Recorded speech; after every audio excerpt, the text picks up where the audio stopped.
از داخل سینفخانه تا به فتح قله چنین عنوان گرفته است نشر نوبتی برنامه سیاحی ورزشی. درود میگوییم به شما تماشابینان عزتمند تلویزیون سیاحی و هنرهای مردمی. عین حال ما قرار داریم در حولی دانشکده تربیت جسمانی تاجیکستان به نام سید مومن رحیموف.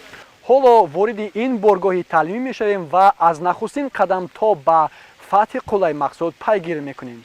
با ما بمانید تا شما هم آگاه باشید.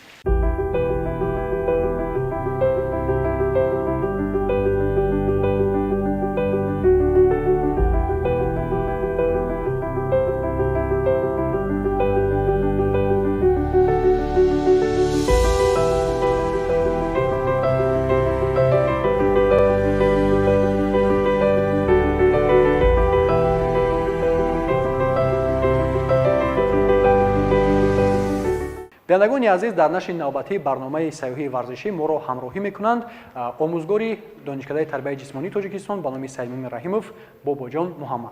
شناسایی را از فاکولته سیاحی کوهی آغاز میکنیم. بهترین.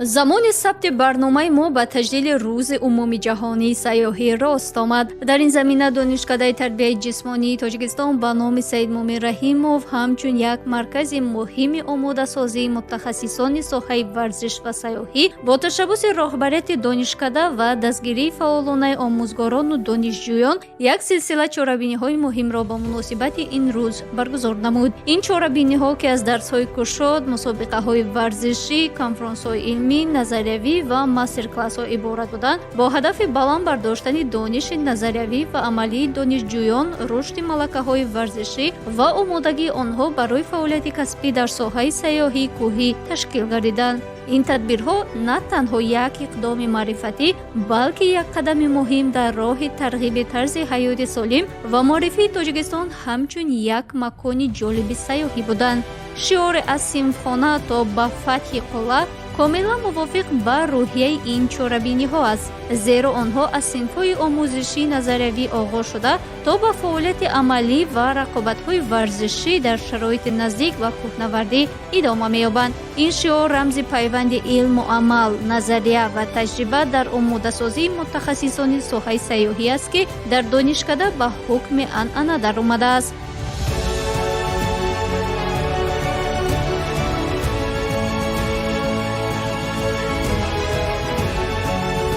نقش دانشکده تربیت جسمانی تاجیکستان به نام سید مومن رحیموف در عمومی‌گردانی ورزش خیلی مهم است، زیرا توسط چاره‌بینی‌های عمومی، مسابقه‌های ورزشی و برنامه‌های تعلیمی ورزش و سیاحی را همچون یک جزء حیات هرروزه شهروندان ترغیب می‌کند. دانشکده همچنین در آماده‌سازی مربیان ورزشی و متخصصان تربیت جسمانی و سیاحی کوهی سهمی ارزنده دارد. در ساحه سیاحی کوهی دانشکده همچون یک مرکز مهم برای آماده‌سازی کادرها شناخته شده است. متخصصانی که این بارگاهی دانش را ختم می‌کنند نه تنها در ترغیب سیاحی بلکه در حفظ محیط زیست و رشد استوار ساحه سهم می‌گذارند. این آمادگی نه تنها جنبه جسمانی بلکه جنبه‌های اکولوژی و راهنمایی را نیز فرا می‌گیرد تا متخصصان توانند سیاحان را با مسئولیت بلند راهبردی کنند. نقش دانشکده در عمومی‌گردانی سیاحی کوهی نیز قابل توجه است. در مجموع دانشکده تربیت جسمانی تاجیکستان به نام سید مومن رحیموف همچون یک پل بین علم و عمل فعالیت می‌کند که طرز حیات سالم را توسط ورزش و سیاحی ترغیب نموده کادرهای بلند اختصاص را برای آینده درخشان کشور آماده می‌سازد. فاکولته سیاحی کوهی دانشکده تربیت جسمانی تاجیکستان به نام سید مومن رحیموف که در زمان صاحب استقلالی مملکت تأسیس یافته است با هدف جوابگو بودن به طلبات افزاینده بازار سیاحی در تاجیکستان و منطقه تأسیس گردیده برای دانشجویان کورس‌های 1 تا 4 آموزش هم نظریوی و هم عملی را تأمین نموده آنها را برای فعالیت کسبی در ساحه‌های سیاحی کوهی و شارع ورزش آماده می‌سازد. شروع از سال 2008 طبق قرار حکومت جمهوری تاجیکستان فاکولته سیاحی کوهی در دانشکده تربیت جسمانی به فعالیت آغاز نمود. در فاکولته سیاحی کوهی 4 کافدره زیرتابع موجود. یکمین کافدره زبان‌ها است، کافدره تشکیل کارهای عمومی است، کافدره تکنولوژی اینفورماسیونی است ва кафедраи менеҷмент ва сайёҳӣ мебошад. айни ҳол дар факултати сайёҳии кӯҳӣ 645 нафар донишҷӯ таҳсил менамояд ки донишҷӯёнро аз кафедраҳои зертобе 3 нафар доктори илмҳо ва зиёда аз 11 нафар номзади илмҳо ва боқимонда ассистентҳо ҳастанд ки ба ин донишҷӯён дарс мегузаранд ва дарсҳое ки ба ин донишҷӯён мегузаранд ин дарсҳо вобаста ба самти сайёҳӣ аст. ҳамкории донишкадаи тарбияи ҷисмонии тоҷикистон бо кумитаи рушди сайёҳӣ назди ҳукумати ҷумҳурии тоҷикистон ва кумитаи кор бо ҷавонон ва варзиши назди ҳукумати ҷумҳурии тоҷикистон ва инчунин федератсияҳои сайёҳӣ ки дар ҷумҳурии тоҷикистон фаъолият мекунад ҳамкориро ба роҳ мондаем. саҳми донишҷӯёни факултати сайёҳии кӯҳӣ дар мусобиқаҳои варзишии сайёҳӣ дар сатҳи ҷумҳурӣ ва байналмилалӣ хеле назаррас мебошад. дар факулта омӯзгорон ва мутахассисони ботаҷриба фаъолият намуда барномаи таълимӣ мавзӯъҳои муҳимеро фаро мегирад, аз ҷумла географияи сайёҳӣ, менеҷменти соҳаи сайёҳӣ, техникаҳои кӯҳнавардӣ, ҳифзи муҳити зист ва тарғиби фарҳангу таърих. айни дар симхона бахшида ба рӯзи байналмилалии сайёҳӣ ки 27 сентябр дар тамоми ҷаҳон баргузор мегардад, дарси кушод баргузор шуда истодааст. мо мебинем. бисёр хуб. дарси кушод ҳамчун нахустин қисмати чорабиниҳо бахшида ба рӯзи умуми ҷаҳонии сайёҳӣ бо иштироки омӯзгорон ва донишҷӯёни курсҳои гуногуни факултаи сайёҳии кӯҳӣ баргузор гардид. дар ҷараёни дарс маълумоти муфассал тавассути рӯнамо дар бораи минтақаҳои сайёҳии Тоҷикистон аз ҷумла мамнӯъгоҳҳои табиӣ, таърихӣ, фарҳанг, табиати нотакрори кишвар, сарзамини кӯҳҳои Тоҷикистон ки бо зебоии табиат ва имкониятҳои фаровони сайёҳии худ дар ҷаҳон машҳур аст, пешниҳод гардид. намудҳои гуногуни сайёҳӣ аз қабили сайёҳии кӯҳӣ, экологӣ ва фарҳангӣ ки дар ҷумҳурии Тоҷикистон хеле ҷолибанд, мавриди баррасӣ қарор гирифтанд. дарси кушод бо мақсади баланд бардоштани дониши назариявии донишҷӯён дар самти сайёҳӣ ва тарғиби захираҳои табиию фарҳангии кишвар ташкил гардид.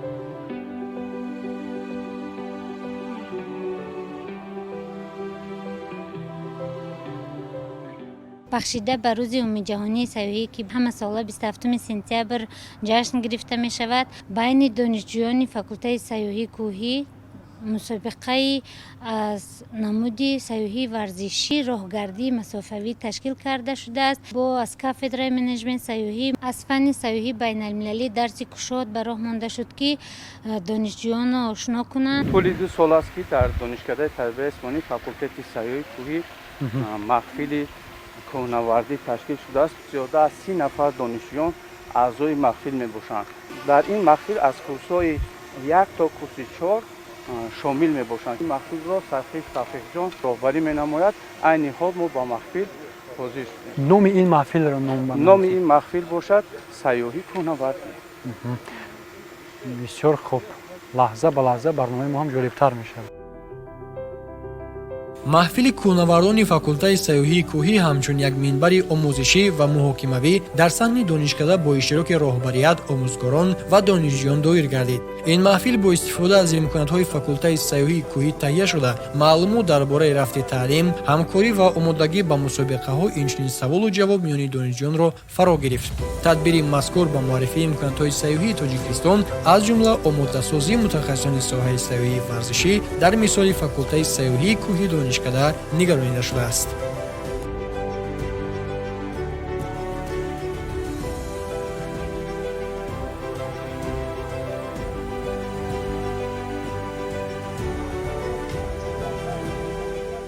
тамошобинони азиз, имрӯз мо дар маҳфили кӯҳнавардии донишкада иштирок менамоем ва устод мегуфтед ки аслан ин маҳфил чӣ гуна оғоз мегардад? маҳфил طول چند سال است که در دانشکده تربیت جسمانی تاجیکستان فعالیت کرده ایستاده است. امروز مقصد جمع آمدن ما بخشیده به روز بین المللی سیاحی که هر سال 27 سپتامبر در جمهوری تاجیکستان و در تمام دنیا قید کرده می شود. ما سرجم آمدیم. اساسی محفل تشکیل نمودن ما برای معرفی نمودن کشور عزیز ما به سیاحان خارجی می باشد و کوههای زیبا منظر تاجیکستان را ما باید به سیاحان معرفی نماییم و منطقه هایی که از طرف حکومت جمهوری تاجیکستان همچون منطقه توریستی اعتراف شده است به سیاحان خارجی ما پیشکش نماییم. در این محفل تمام لوازمات هایی که برای سفر نمودن به کوهسار یعنی که اکسکورسیا یا سیاحی کوهنوردی جمع آوری شده است و آنها را ما با شاگردان خود می‌آموزانیم و در آینده اینها شخصان شده همچون راهبلد برای سیاحان خدمت نمایند. آیا همراه دانشجویان رشته سیاحی کوهی سفرهای مخصوصی سیاحی کوهی یعنی درس‌های عملی برگزار می‌گردند؟ البته درس‌های ما هم درس‌های نظریه‌ای میشه هم درس‌های عملی و طبق نقشه فاکولته سیاحی کوهی که تصدیق شده است در آن نقشه آمده است که در هر یک فصل سال هر یک منطقه سیاحی جمهوری تاجیکستان را با همراهی شاگردان سفر می‌نماییم. یعنی که منطقه هایی که سیاحی اعتراف شدند یعنی که ناحیه ورزاب 24 کیلومتر میگن ما با همراهی شاگردان با همین لوازمات های سیاحی رفته دیدن نموده و بعدا سیاحان را با اونجا مثال همچون راهبلد شده پیشکش می‌نمایند. در مسابقه های سمت سیاحی هم شرکت می‌ورزند؟ در مؤسسه های تحصیلات عالی کسبی که در رشته سیاحی فعالیت میکنند با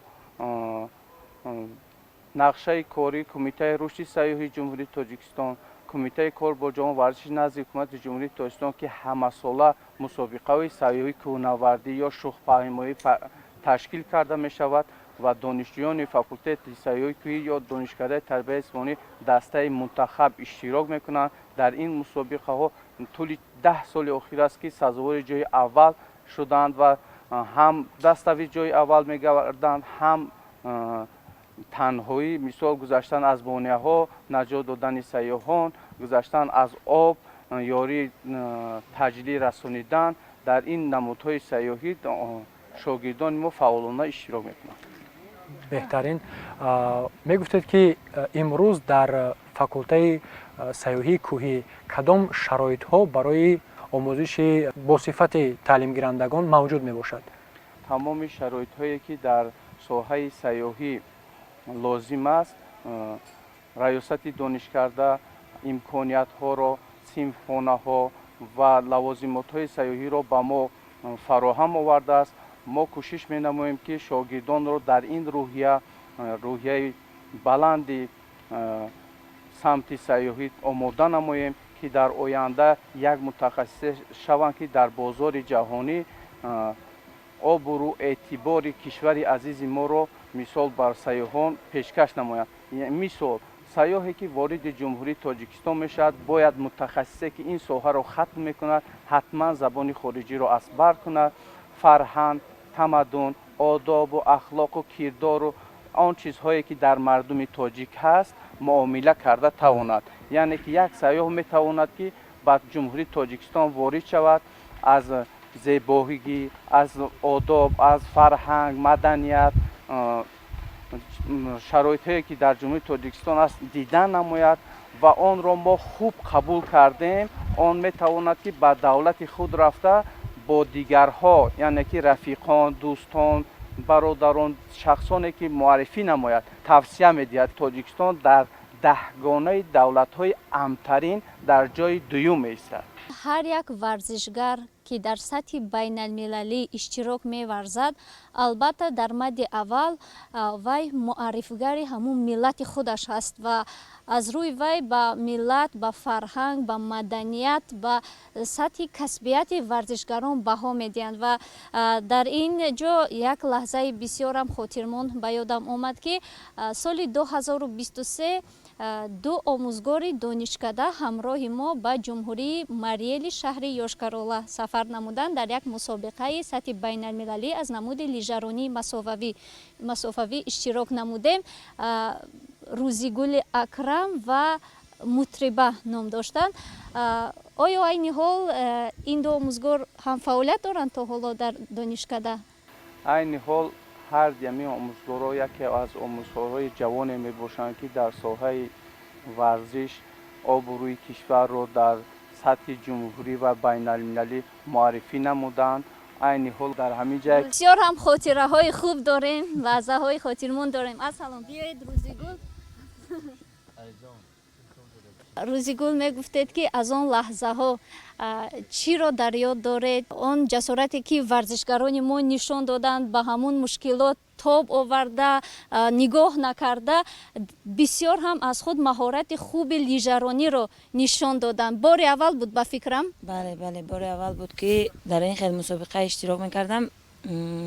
боварӣ надоштам ки ин хел нағз баромад мекунам, лекин хеле хуб буд, хеле нағз баромад кардем. дар бораи рафти ҳамун лижаронӣ, рафти ҳамун намуди сайёҳӣ чӣ гуфтанӣ доред? Чӣ гуна шароит, имкониятҳо онҷо буд? шароит хеле хуб буд, лаҳзаҳоам хеле хуб гузашт. боварӣ надоштем ки сазовори ҷое мегардем. вақте ки сазовори ҷои сеюм гаштем, хеле хурсанд шудем. рӯҳияамон ҳам дигар шуд. бисёр хуб аст. ва амон лаҳзае ки ман ҳам ҳамчун дар баробари журналист ман худамро як шаҳрванди Тоҷикистон эҳсос намудам. дар сатҳи байналмилалӣ ҳангоми баланд шудани парчами ҷумҳурии Тоҷикистон бисёрам ифтихори ватандорӣ намудам онҷо ва фикр мекунам ки барои ҳар як варзишгар маҳз ҳамин баланд шудани парчами давлатӣ дар сатҳи байналмилалӣ як ифтихор аст. вақте ки парчам боло мешавад, як эҳсосе аст ки он ногуфтанӣ аст. хеле эҳсоси хуб аст. амиқа гуфта метавонам ки вуҷудат дигар хел мешавад. ва чун шумо аллакай таҷриба доред дар самти лижаронӣ, дар самти чанд намуди сайёҳии варзишӣ, оё шогирдонро омода намуда истодаед дар ин соҳа? бале, порсолам шуда гузашт, рафтанд варзишгарони ки нав машқ кардесанд, рафта иштирок карданд. дар донишкада чунин имкониятҳо аст барои таҷрибаомӯзӣ, барои омода сохтани донишҷӯён? бале, шароит хеле хуб аст. иштирок карда истоданд дар мусобиқаҳо. ташаккури зиёд. воқеан ҳам ҳар як варзишгаре ки дар сатҳи ҷумҳуриявӣ ва байналмилалӣ иштирок мекунад, аллакай худаш як шахсияте мешавад ки миллату давлатро муаррифӣ мекунад ва ҳамин гуна таваҷҷӯҳи ҳам варзишгарон ва ҳам сайёҳонро ба кишвари худ ҷалб мекунад ва медонанд, мефаҳманд ки дар як гӯшаи дунё кишваре ҳаст бо номи Тоҷикистон ва бубинед ки ин қадар варзишгарони хеле номбар дорад ва онҳо метавонанд ки номи давлату миллати худро дар сатҳи ҷаҳонӣ муаррифӣ кунанд ба таври шоиста. ҳатто он бандҳое ки мо имрӯз дар ин ҷо мушоҳида намуда истодаем, духтарон ба ҳамун мушкилот нигоҳ накарда чӣ қадар ҷасорона аз ҳамун бандҳо ҳам истифода бурданд, гузаштанд аз он монеаҳое ки дар вақти мусобиқа пешниҳод шуданд, гузаштанд ва ин аллакай аз ҳамун шуҷоату матонати духтарони тоҷик ҳам далолат медод. онҷо ду бонуи бисёр ҳам пуртаҷриба буданд онҷо. устоди азиз, мегуфтед ки ҳамкориҳо миёни дигар федератсияҳои варзиши сайёҳӣ ва кӯҳнавардӣ чӣ гуна дар донишкадаи тарбияти ҷисмонӣ ба роҳ монда шудааст ва ба ин тарз шумо дар кадом мусобиқаҳои сатҳи ҷумҳуриявӣ байналмилалӣ боз иштирок кардед? ташаккури зиёд. ҳамкориҳо бо федератсияҳое ки дар ҷумҳурии Тоҷикистон ташкил шудааст, ҳамкориҳои зич дорем ки соли гузашта мусобиқаи ба Осиё шуд ки дар ҷумҳурии Ӯзбекистон. дар ин мусобиқа 13 давлат иштирок дошт ва муассисаҳои таҳсилоти олие ки дорои риштаи соҳаи сайёҳӣ мебошанд якҷоя шуда тими дастаи Тоҷикистонро мо ташкил намудем ки дар ин тими дастаи Тоҷикистон 4 нафар донишҷӯи факултети сайёҳии кӯҳӣ донишкадаи тарбияти ҷисмонӣ буд ки дар ин мусобиқа тавонистанд ки сазовори ҷои дуюм гарданд ва парчами ҷумҳурии Тоҷикистонро дар арсаи байналмилалӣ парафшон намуданд. хеле ки ҷаноб Биёлӣ мегӯяд ки ҳар як варзишгар вақте ки ба мусобиқа мерад, дар пушти он варзишгар 10 миллион миллати тоҷик аст ва тамоми тоҷикони дунё мухлисӣ онро мекунанд ки ҷумҳурии Тоҷикистонро дар арсаи байналмилалӣ муаррифӣ намояд ва парчами ҷумҳурии Тоҷикистон парафшон шавад ки ҳамчун миллат мисол моро дар аммо мусобиқа бишносанд. хеле хуб аст ва чун мо инҷо ҳангоми суҳбат кардан бо иштирокчии мусобиқаи варзишӣ аз намуди лижаронии масофавӣ яъне дар сатҳи байналмилалӣ суҳбат намудем, ман аллакай эҳсос кардам ки баъзе аз иштирокчиёни ин маҳфил мехоҳанд барояшон савол пешниҳод намоянд, шояд онҳо мехоҳанд дар оянда ҳам дар чунин мусобиқаҳо ширкат варзанд ва албатта саволҳо доранд, орзуҳо доранд. Марҳамат. мусобиқа чанд рӯз давом дод ва дар он ҷо чанд давлат иштирок кард? мусобиқа 6 рӯз давом кард ва дар он ҷо зиёда аз 10 давлат иштирок кард. барои иштирок дар ин мусобиқа чӣ талаботҳо буд ва шумо то кадом дараҷа омода будед? мо бо федератсияи сайёҳӣ варзиши сайёҳӣ тӯли як моҳ машқ гузаштем ва ба мусобиқа сафарбар шудем. дар он ҷо гузаштан аз монеаҳо буду масофаи ба 1,5 километр ба 500 метр. мо дар боғҳо ин тамринҳоро гузаштем. дар он ҷо камтар мушкил буд ба мо барои он ки дар болои ях, дар болои барф мо ин тамринҳоро кардем. лекин мо тавонистем аз уҳдаи ин машқҳо хеле хуб баромадем. шумо аввалин маротиба дар кадом мусобиқа иштирок кардед? аввалин бор дар Россия шаҳри Йошкар-Ола баргузор гардид. Яъне ҳам аввалин мусобиқаи шумо, аввалин ширкати шумо дар мусобиқаи байналмилалӣ 2023 буд. Ташаккури зиёд. Тамошобинони азиз, чун мо фурсате дорем барои гузаронидани тамринҳо бо истифода аз дарсҳои амалӣ дар ин мавзеъ ва ин лаҳза мехостем ин гуна тамринҳоро бо иштироки мутахассисони касбӣ барои тамошобинон ҳам нишон диҳем.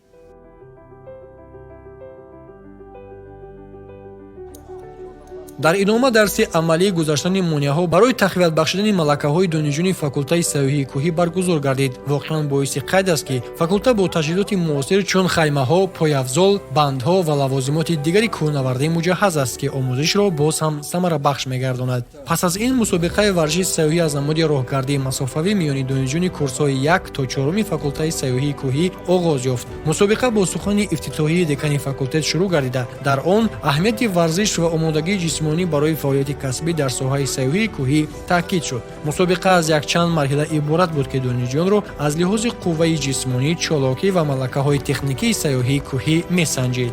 дар марҳилаи аввал донишҷӯён аз намуди роҳгардии масофавӣ иштирок карда, дар он монеаҳои гуногунро паси сар намуданд. аз ҷумла онҳо аз болои бандҳо рост истода гузаштанд ки ин амал чолокӣ ва мувозинати баданро талаб мекунад. сипас давидан ба масофаи 800 метр гирди майдони варзишӣ гузаронда шуд ки қувваи ҷисмонӣ ва тобоварии иштирокдорон санҷида мешуд.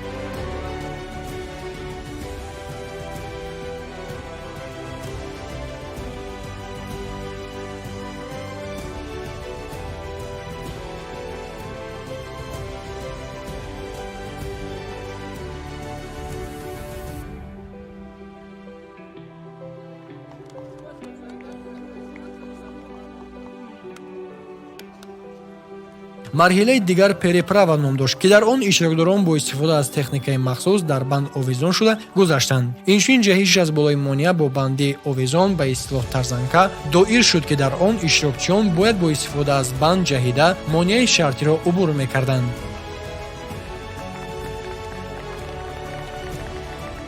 ҳамин тавр баргузории мусобиқаҳои варзишии сайёҳӣ аз намуди роҳгардии масофавӣ имконият медиҳад ки донишҷӯёни риштаи сайёҳати кӯҳӣ бештар маҳорату малакаи худро сайқал диҳанд, ҳам дар баробари афрохтани гулхан ва ҳам рост кардани хаймаҳои сайёҳӣ, инчунин гузаштан аз монеаҳои кӯҳӣ.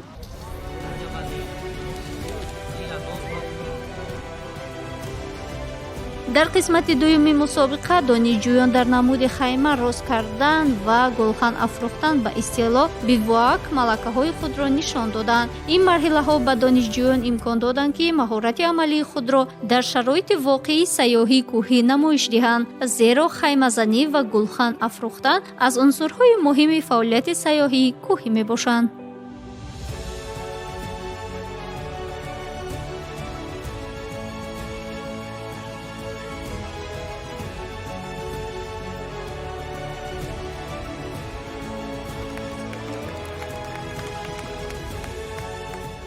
дар донишкада мусобиқа баргузор гардид ки дар ин ҷо иштирок карда сазовори ҷойҳои намоён гаштем. Мо бошад ба мусобиқае ки ба наздикӣ дар моҳи феврал баргузор мешавад дар шаҳри Самарқанди ҷумҳурии Ӯзбекистон, барои ӯ дастаи якачинӣ донишкада тайёр карда истодаем ки дар он ҷо бояд фаъолона иштирок кунем.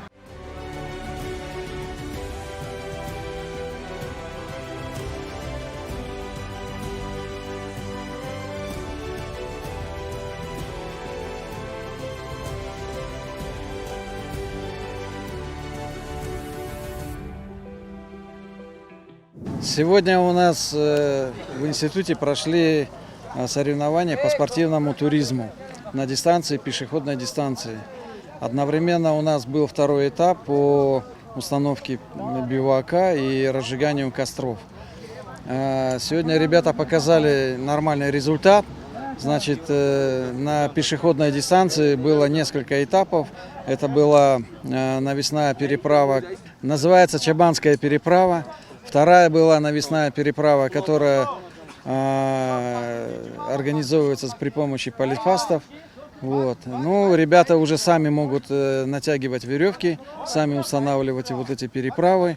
Поэтому, в общем, и они сегодня показывали результат прохождения по всем этим дистанциям. Также был забег после каждого прохождения вот этой дистанции, был забег на 400 метров. После каждого, значит, это самое. Всего пробежали они 800 метров. Плюс, значит, результат был, в принципе, нормальный. Эти соревнования проводились в институте впервые, вот именно по спортивному туризму. Поэтому мы дальше надеемся, что будет у нас все это развиваться, организовать соревнования по горно-спортивному туризму. Вот. Посмотрим, может быть, это будет здесь, может, это будет проходить в Арзобе где-то. До этого были неоднократные тренировки, ребята тренировались. Вот. Ну, сегодня выложились, как говорится, по максимальному. По времени прохождения, в принципе, время хорошее. У некоторых даже отличное время было. Мы также проводим экскурсии. Значит, в ущелье Варзоб. Это 21 километр, 18 километр. Вот. Планируем со студентами провести скальные занятия, значит, на скальном полигоне 18 километра. Ну, там тоже будет, посмотрим, какие результаты, какие показания будут. Я надеюсь, что наша команда будет участвовать в международных соревнованиях, как по спортивному туризму, так и по горно-спортивному туризму. Я думаю, что в этом году в Узбекистане пройдут соревнования где-то в конце октября, в ноябре. И, наверное, они нас тоже пригласят на эти соревнования. Мы сделаем сборную команду из факультета по туризму. Выберем самых наилучших. И, я думаю, мы в Узбекистане покажем. Сборную мы будем смотреть, значит, сейчас по показанию времени каждого, которые участники были из 4, значит, групп. Сейчас мы будем выбирать самых наилучших, которые показали хорошие результаты по прохождению полосы препятствий, по забегу, значит, на дистанции вот эти 400 метров. Вот, что еще? Ну и там также по палатке, кто устанавливал палатки, какое время показали. Вот из них мы будем выбирать самых лучших. Ну и, конечно, еще мы будем тренироваться. На этом все не закончилось. Будем тренироваться, улучшать результат, вот, чтобы готовиться, значит, на поездку в Узбекистан. Да. Восхождения были, но, правда, пока у нас со студентами восхождения не получается. Вот, но я надеюсь, что на следующий год, потому что уже сезон закрыт. Единственное, сейчас мы можем организовать какие-то здесь вот местные, тут поблизости по Варзобу, где-нибудь в Каратаге можем организовать путешествия, трекинги какие-то однодневные, двухдневные. А вот на восхождение, да, наверное, следующий год мы постараемся это самое. Ну и потом 23 февраля у нас ежегодно идет это самое традиционное восхождение на гору Сурхна. Это считается зимнее восхождение.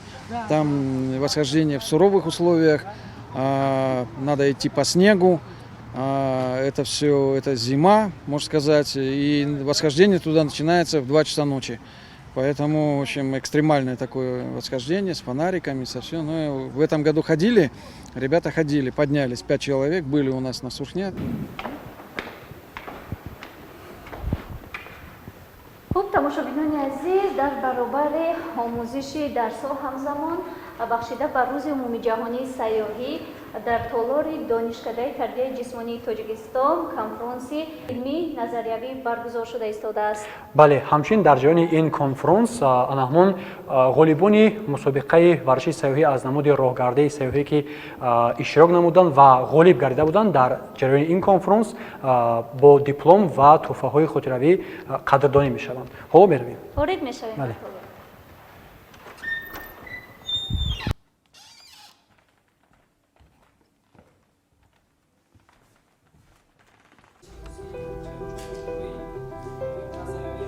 در کنفرانس علمی نظریوی بخشیده بر روز عمومی جهانی سیاحی موضوعهای مهم مربوط بر رشد سیاحی بررسی شدند. کار کنفرانس علمی را رکتور دانشکده امیر ابراهیم زاده افتتاح بخشیده درباره اهمیت و امکانات‌های فراوان ساحه سیاحی تاجیکستان سخنرانی نمود. تاکید گردید که رشد سیاحی هر کشور به امکانات‌های موجوده آن و سطح معرفی این امکانات‌ها وابسته است. تاجیکستان با طبیعت افسانه‌ای، آب‌های شفابخش، اقلام نباتات و یادگاری‌های تاریخی فرهنگی دارای امکانات‌های بزرگ سیاحی میباشد. سازندگی‌ها و بنیادکاری‌های ادامه یابنده تحت راهبری پیشوای ملت محترم امام علی رحمان فضای مساعدی را برای معرفی این امکانات‌ها در سطح جهانی فراهم آوردند که تشریف همه‌ساله سیاحان زیاد به تاجیکستان گواهی این گفته‌هاست. علاوه بر این عنعنه‌های مهمان نوازی مردم تاجیک و سنت‌های دیرینه ملی عامل‌های مهم جلب توجه جهانیان به کشور ما میباشند.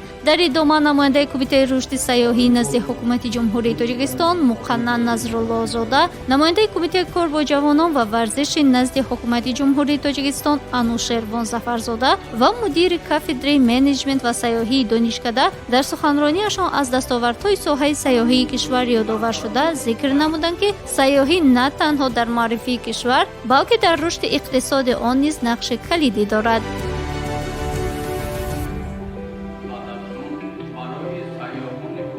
با همین در قسمت جنبسته چرابینی نتیجه های مسابقه ورزش سیاحی از نمود راهگردی مسافوی اعلام گردید که موافق آن دسته کورس یکم فاکولته سیاحی کوهی سزاوار جای اول، دسته کورس دوم سزاوار به جای دوم و دسته های کورس های 3 و 4 صاحب موقع سیوم گردیده با مدال و سپاسنامه ها قدردانی شدند. سلسله چنین چرابینی ها که از سال 2008 به افتخار روز عمومی جهانی سیاحی برگزار می‌گردد با گذرانده شدن صحبت و ملاقات ها در سایه کشاد و مسابقه های ورزش سیاحی در دانشکده ادامه دارند. چنین تدبیرها نه تنها به معرفی امکانات سیاحی تاجیکستان مساعدت می‌کنند بلکه در آماده‌سازی متخصصان ورزش ساحه سیاحی و ترغیب طرز حیات سالم نقش مهم می‌بازند. همینطور در قسمت آخر چرابینی ها با اشتراک دانشجویان فاکولته سیاحی کوهی و دایره وسیع محصلین دانشکده ماستر کلاس برای اشتراک در برنامه مسابقه تلویزیونی ورزش سیاحی از نمود راهگردی سیاحی در راهرو دانشکده برگزار گردید.